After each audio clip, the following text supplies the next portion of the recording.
Shalom, Bapak Ibu Saudara yang dikasih Tuhan, selamat hari Minggu. Dan mari kita siapkan hati kita untuk datang kepada Tuhan, berdoa kepadanya.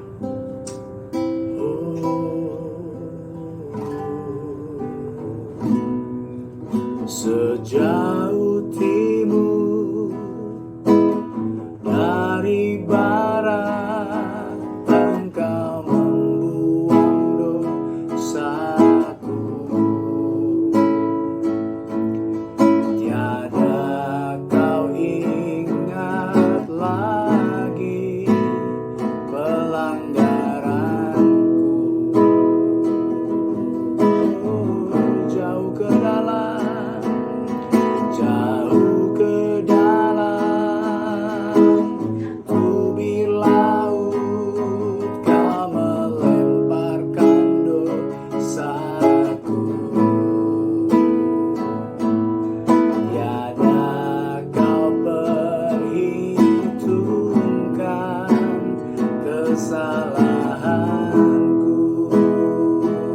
Betapa besar, betapa besar kasih pengampunanmu, Tuhan.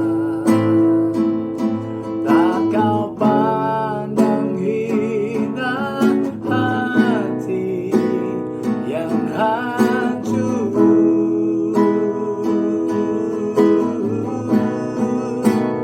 Ku berterima kasih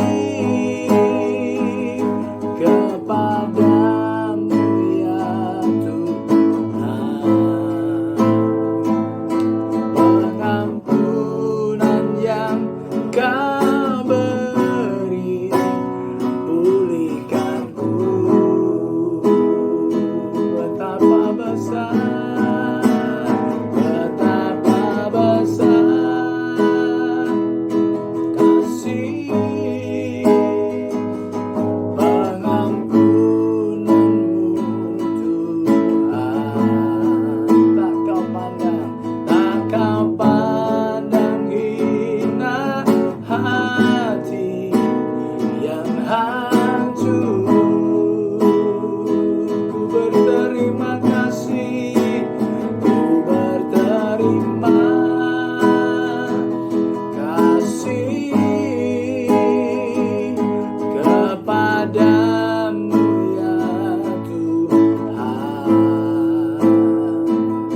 Pengampunan yang kau beri, pengampunan yang kau beri, pengampunan yang kau beri,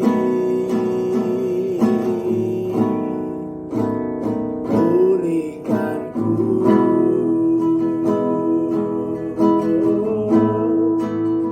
Pengampunan yang kau beri, pulihkanku, Tuhan. Ampuni dosa dan pelanggaran kami, Tuhan. Kematian-Mu menghidupkan kami, Tuhan. Tolong kami, Tuhan, selanjutnya hidup dipimpin oleh Roh-Mu, Tuhan. Haleluya. Mari kita berdoa. Tuhan, malam ini kami mohon anugerah-Mu bagi kami orang-orang berdosa. Kami mengakui kami orang yang kotor, orang yang penuh pelanggaran dan kesalahan. Kami butuh kasih karunia-Mu, kami butuh pengampunan-Mu. Kami seringkali lalai, gagal, bahkan terbakar oleh nafsu, baik nafsu yang jahat yang seringkali menguasai kami, ya Tuhan, baik hawa nafsu yang lain. Ya Tuhan, biar darah-Mu malam ini lewat pengorbanan-Mu menyucikan dan membersihkan hidup kami, ya Tuhan. Dan lewat perjamuan kudus yang kami lakukan malam ini, kami kembali diingatkan betapa besar kasih-Mu bagi kami orang-orang yang berdosa. Malam ini, ya Tuhan, biar lewat firman-Mu, kami setiap jemaat GB Kingdom Family Community maupun setiap orang yang menonton video ini Tuhan, merelakan hatinya untuk hidup dipimpin oleh Roh Kudus, sehingga kami tidak lagi hidup dikuasai oleh daging, tetapi hidup dikuasai oleh Roh Kudus. Berapi hamba-Mu yang akan menyampaikan firman malam ini, layakkan hamba ya Tuhan, orang berdosa ini Tuhan, sehingga hamba dilayakkan untuk menyampaikan firman-Mu, kebenaran-Mu dengan kuasa-Mu. Terima kasih Tuhan. Kami bersyukur Engkau Tuhan yang baik. Dalam nama Yesus kami berdoa. Amin. Haleluya, selamat malam saudara sekalian, shalom. Saya rindu menyampaikan firman dalam mungkin waktu yang tidak lama ya, begitu cepat. Saya ingin sampaikan firman dengan judul manfaat buah roh dalam kehidupan. Kita butuh buah roh saudara-saudara, dan kita juga perlu hidup dipimpin oleh roh. Saudara, dalam Galatia 5 ayat 16 berkata begini, maksudku ialah ya, hiduplah oleh roh, maka kamu tidak akan menuruti keinginan daging. Sebab keinginan daging berlawanan dengan keinginan roh, dan keinginan roh berlawanan dengan keinginan daging. Karena keduanya bertentangan, setiap kali kamu tidak melakukan apa yang kamu kehendaki.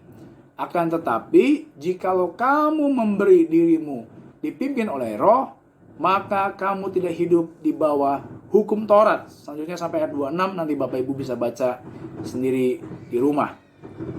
Nah, saudara-saudara, Tuhan Yesus mati di salib, kemudian dia bangkit dan dia naik ke surga, bukan hanya untuk setiap orang percaya, ya, supaya menerima karunia keselamatan dan penebusan dosa saja.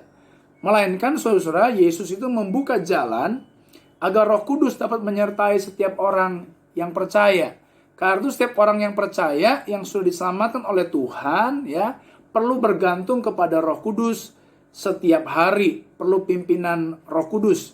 Nah, apa saja yang ya Roh Kudus lakukan dalam hidup orang percaya dan apa hasilnya, saudara-saudara? Yang pertama di ayat 16 berkata begini, maksudku ialah hiduplah oleh roh, maka kamu tidak akan menuruti keinginan daging. Nah, saudara-saudara, keinginan daging berlawanan dengan keinginan roh, dan keinginan roh berlawanan dengan keinginan daging. Jadi, apa manfaatnya kalau kita ini, saudara-saudara, hidup dipimpin oleh roh, supaya kita ini tidak menuruti keinginan daging, karena keinginan daging berlawanan dengan keinginan roh. Saudara, memang kita harus akui bahwa seringkali kita ini punya sebuah niat yang baik untuk berubah, niat yang baik untuk tidak melakukan apa yang jahat. Tetapi seringkali pada prakteknya, saudara-saudara, kita justru melakukan apa yang tidak baik. Karena itu penting hidup kita dipimpin oleh roh, supaya apa? Supaya kita tidak menuruti keinginan daging, saudara-saudara, ya. Nah, bagaimana caranya? Ya, kuasai dan fokuskan pikiran kita hanya kepada Tuhan dan perkataannya. Beberapa minggu lalu saya sampaikan bahwa pikirkanlah perkara yang di atas, bukan yang di bumi. Jadi selalu kita memikirkan apa yang rohani, yang baik, ya, bukan memikirkan dunia, bahkan kenikmatan yang ditawarkan oleh dunia, ya. Dalam Roma 8 ayat 5 dikatakan, sebab mereka yang hidup menurut daging memikirkan hal yang dari daging, dan orang yang hidup menurut roh memikirkan hal-hal yang dari roh. Karena itu penting supaya kita hidup dipimpin oleh roh, supaya kita tidak menuruti keinginan daging. Yang kedua, saudara, ya, apa manfaatnya atau apa dampaknya bagi kita kalau kita hidup dipimpin oleh Roh Kudus? Yang kedua, agar kita tidak hidup di bawah hukum Taurat. Ya, ayat 18 pasal 5 Galatia berkata, akan tetapi jikalau kamu memberi dirimu dipimpin oleh roh, maka kamu tidak hidup di bawah hukum Taurat. Ya, saudara, kita itu menerima kasih keselamatan itu karena kasih karunia Tuhan, bukan karena perbuatan kita. Makanya saudara-saudara, kita harus hidup di bawah pimpinan Roh Kudus selalu, supaya kita tidak hidup di bawah hukum Taurat, ya. Nah, apa saja yang ketiga, saudara? Apa saja manfaatnya kalau kita ini bergantung sama Roh Kudus? Yang ketiga, saudara, agar kita senantiasa itu mendapat arahan, bimbingan dari Roh Kudus. Saudara, zaman ini ada zaman yang sukar. Banyak keputusan-keputusan penting yang harus kita ambil. Dan kadang-kadang kalau kita tidak hidup menurut pimpinan Tuhan, arahan Tuhan, kita bisa mengambil keputusan yang salah, keputusan yang keliru. Karena itu penting kita, orang percaya, itu hidup dipimpin oleh roh, supaya kita bisa mendapatkan arahan dari Tuhan ya di tengah-tengah kesulitan yang kita alami ya. Saudara, kita perlu arahan dan bimbingan Tuhan setiap hari ya. Dan kalau kita tidak peka dengan tuntunan Tuhan, kita bisa terjatuh ya. Karena itu kita harus tanggalkan semua hal yang tidak berkenan kepada Tuhan. Apa yang Tuhan mau itu kita lakukan, sehingga kita tidak menuruti keinginan yang tidak sesuai dengan kehendak Tuhan. Dalam Kolose 3 dia berkata, karena itu matikanlah dalam dirimu segala sesuatu yang duniawi, yaitu percabulan, kenajisan, hawa nafsu, nafsu jahat, keserakahan yang sama dengan penyembahan berhala. Kolose 3:8 berkata, tetapi sekarang buanglah semuanya ini, yaitu marah, geram, kejahatan, fitnah, dan kata-kata kotor yang keluar dari mulutmu. Saudara, kalau kita mau bergantung kepada Roh Kudus, maka kita akan mengalami 3 hal ini, yaitu supaya kita tidak menuruti keinginan daging, yang kedua kita tidak hidup di bawah hukum Taurat, dan yang ketiga agar kita dipimpin oleh Roh. Saudara, malam ini kita akan bersekutu dengan tubuh dan darah Tuhan. Yesus sudah mengampuni dosa kita di kayu salib. 2000 tahun lalu dia sudah selesaikan itu di kayu salib. Dan sekarang kita akan mengingat kembali pengorbanan Kristus lewat perjamuan kudus. Dan biar lewat perjamuan kudus ini kita diingatkan kembali bahwa dosa kita sudah dibayar lunas oleh Tuhan. Tetapi kita perlu hidup bergantung kepada Roh Kudus. Supaya apa? Supaya kita tidak lagi menuruti keinginan daging. Supaya kita tidak hidup di bawah hukum Taurat. Dan kita hidup menurut arahan dan pimpinan Roh Kudus. Sehingga hidup kita semakin berkenan kepadanya. Saudara, hari-hari ini begitu jahat. Kita tidak tahu apa yang terjadi ke depan. Dan kita perlu pimpinan arahan Roh Kudus. Apa yang harus kita lakukan. Supaya dalam kondisi yang sulit ini, saudara, kita bisa mengalami jalan Tuhan yang terbaik bagi kita. Amin. Buat firman Tuhan, kita siapkan hati kita untuk menerima perjamuan kudus. Kita nyanyikan lagu refnya tadi, betapa besar kasih pengorbananmu. Betapa besar kasih pengampunanmu Tuhan. Tak kau pandang hina hati yang hancur. Ku berterima kasih kepadamu ya Tuhan. Pengampunan yang kau beri, pulihkanku. Mari kita angkat roti di tangan kanan kita ya, roti atau biskuit yang saudara sudah siapkan di rumah masing-masing. Saudara dengarkan firman Tuhan malam ini yang saya kutip dalam 1 Korintus pasal yang ke-11 ayat yang ke-23 berkata begini, sebab apa yang telah kuteruskan kepadamu telah aku terima dari Tuhan, yaitu bahwa Tuhan Yesus pada malam waktu ia diserahkan mengambil roti, dan sesudah itu ia mengucap syukur atasnya. Ia memecah-mecahkannya dan berkata, inilah tubuhku yang diserahkan bagi kamu, perbuatlah ini menjadi peringatan akan aku. Saudara, kita mari renungkan kebaikan Tuhan yang dicurahkan 2000 tahun yang lalu. Kita renungkan bahwa tubuhnya tercabik-cabik oleh cambuk dan ada banyak luka, ada bilur-bilur yang dialami oleh Yesus. Renungkan saudara. Saudara, bukankah roti yang kita pecah-pecahkan ini adalah persekutuan dengan tubuh Kristus? Amin. Mari kita makan dengan iman dalam nama Tuhan Yesus.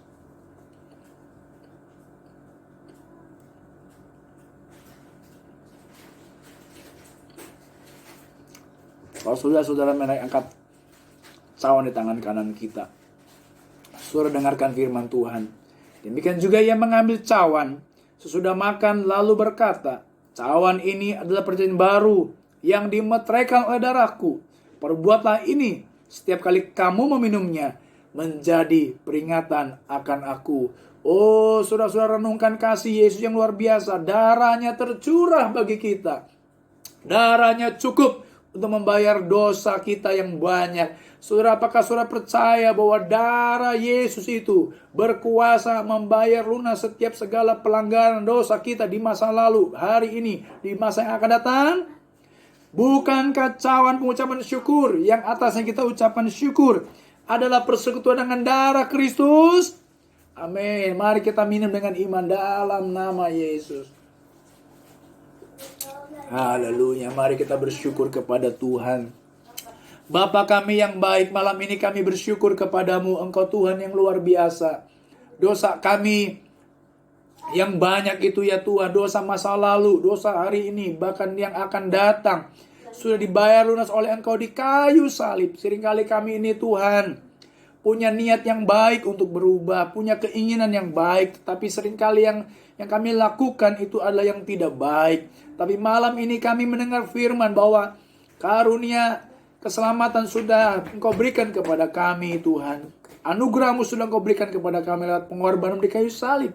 Tapi Engkau juga memberikan Roh Kudus untuk menolong kami, menguasai daging kami, mengalahkan daging kami. Karena itu biar setiap kami malam ini jemaat-Mu hidup dipimpin oleh Roh Kudus, supaya kami tidak menuruti keinginan daging kami. Oh, hidup kami juga biar dipimpin Roh Kudus, supaya kami ini tidak hidup di bawah hukum Taurat. Ajar kami juga hidup dipimpin Roh Kudus, supaya kami ini peka dengan arahan, bimbingan dari Roh Kudus. Dalam setiap aspek hidup kami peka dengan arahan Roh Kudus, sehingga kami tidak salah jalan, tidak salah langkah, tapi kami benar-benar hidup menurut jalan yang ditunjukkan Tuhan. Walaupun kami mengalami situasi yang sulit, kondisi yang sulit, bahkan kadang-kadang kami putus asa dalam hidup kami, tapi kami percaya kalau kami hidup menurut arahan Roh Kudus, maka kami akan mengalami jalan keluar yang terbaik dari Tuhan. Karena itu ya Bapa, biar malam ini firman-Mu menguatkan kami, mendorong kami untuk senantiasa hidup bergantung, dipimpin oleh Roh Kudus. Terima kasih Tuhan. Terima kasih. Sebenarnya kami akan akhiri ibadah kami malam ini. Berkat-Mu atas kami semua yang ada di rumah, yang menonton, menyaksikan video ini, sehingga kami benar-benar hidup bergantung pada pimpinan Roh Kudus. Terima kasih Tuhan, terima kasih. Mari kita angkat tangan kita saudara-saudara, dan kita akan terima berkat dari Tuhan. Pada akhirnya, saudara yang dikasihi Tuhan, malam ini terimalah berkat, anugerah, rahmat dari Allah Bapa. Terimalah kasih sayang dan cinta kasih dari putranya Yesus Kristus. Terimalah kekuatan penghiburan, bahkan kuasa dari Roh Kudus, persekutuan yang manis dengan Roh Kudus, menyertai langkah kita mulai hari ini sampai Maranatha. Tuhan Yesus datang kedua kali menjemput kita di awan. Yang percaya katakan amin. Ibadah selesai. Tuhan Yesus memberkati kita sekalian. Amin.